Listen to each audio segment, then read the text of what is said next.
Bismillahirrahmanirrahim. Assalamualaikum warahmatullahi wabarakatuh, everyone. My name is Muhammad Aiman bin Muhammad Razi. I am mediator for arbitration meeting Part 1 and Part 1.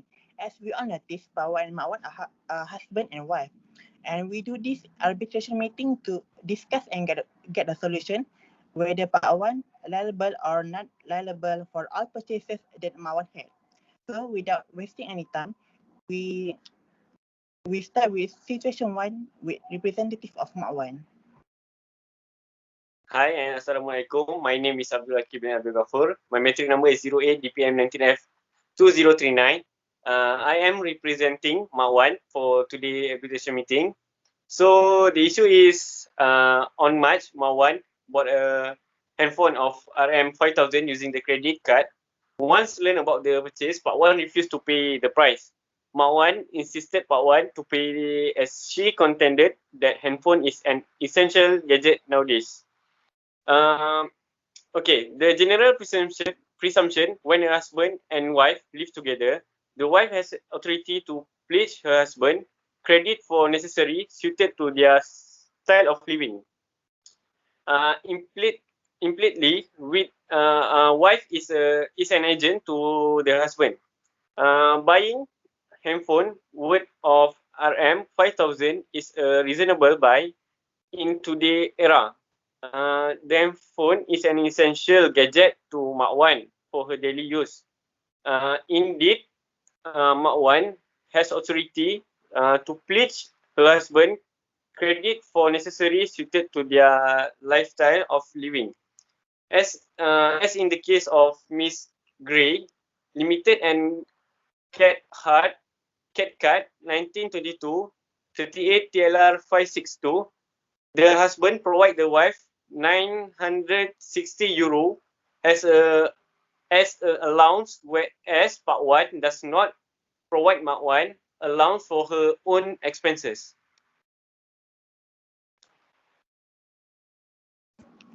Okay, any objection from representative of Part 1?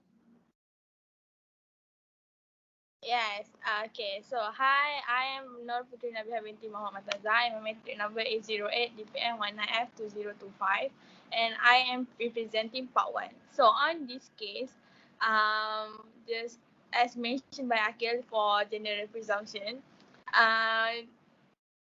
when a husband and wife live together, the wife has authority to pledge her husband credit card for necessary suited to their style of living. So, on this necessary means like for food, clothing required by a dependent or incompetent and varying with his social economic position of the person whom he is dependent. So, in this case, the husband has already stated that what it is to be purchased, which is grocery and other household item that cost not more than 2,000 per month. So, this is included in the list of necessary item. Marwan purchased a smartphone for around 5,000 without first consulting with Part 1. In today's Malaysian market, a gadget is sufficient for less than 5,000. So a handphone for 5,000 is not reasonable. Despite the fact that gadgets are indispensable, nowadays Marwan should discuss with Part 1 about this matter first. For necessary item that Part 1 has mentioned, necessary just like the basic requirement of life such as food and warmth. So not the really luxuries that Marwan have bought just like in this case. So okay, that's all from me. Thank you. Okay, thank you for the explanation. After hearing both representative explanation, I come up with the result. This is the second type of agency relationship by implied appointment, which is relationship of husband and wife, Part 1 Mark 1. There is an implied agency between them. Based on Contract Act 1950, Section 135, agent and principal. An agent is a person employed to do any act for another or to represent another in dealings with third persons. The person for whom such is done or who is so represented is called the principal. It means whenever the wife make a contract with a third party, the husband is bound to such contract because the husband is the implied principal to the wife. However, the contract must be only for necessaries. There are exceptions where the husband will not be liable upon the contract made by the wife. The exception is the contract was unreasonable as part 1 terms is only buy groceries and household items. Even handphone is an essential gadget nowadays. It's not necessary for the price. Secondly, as part 1 terms, the purchase limit of your credit card cannot exceed 2,000 ringgit as the price of handphone is 5,000 ringgit is over the limit of credit card.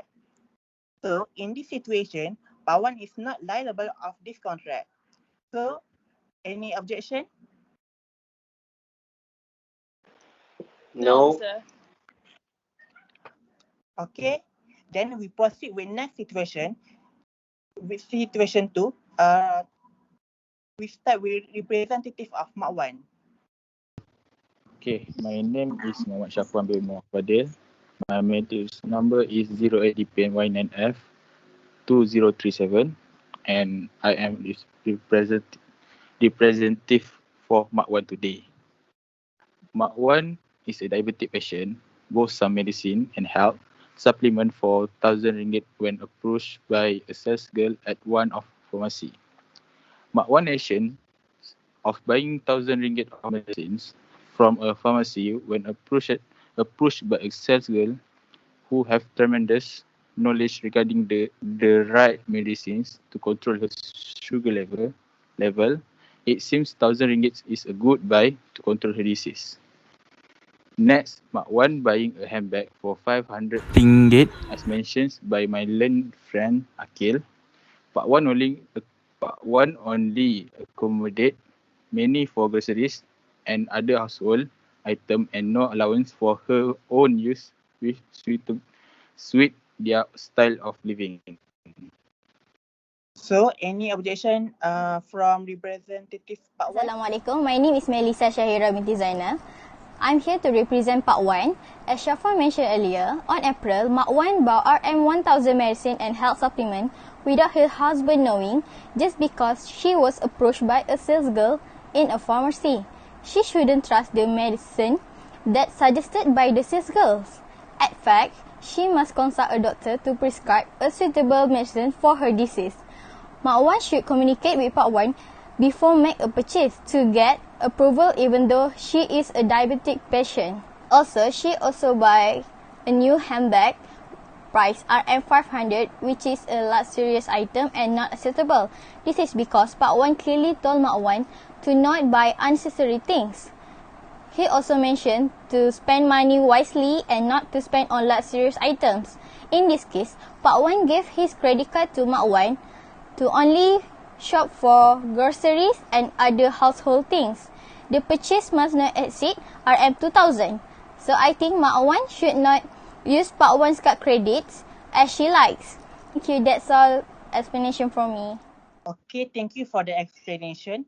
Regarding this situation, Mak Wan bought medicine and health supplement for 1,000 ringgit and new handbag for 500 ringgit. Even medicine and health supplement is not under Part 1 terms, we can consider that Mak Wan was a diabetic patient. So regarding common law, the contract must be only for necessaries. So medicine and health supplement is necessary for Mak Wan to buy. Secondly, even though the price of handbag not exceed 2,000 ringgit, Mak Wan cannot buy anything she like except groceries and household items which is under Part 1 terms. And as handbag is luxurious item, Part 1 not liable to buy handbag for Mak Wan. So in this situation, Part 1 liable for medicine and health supplement for Mak Wan and not liable for the handbag. So any objection?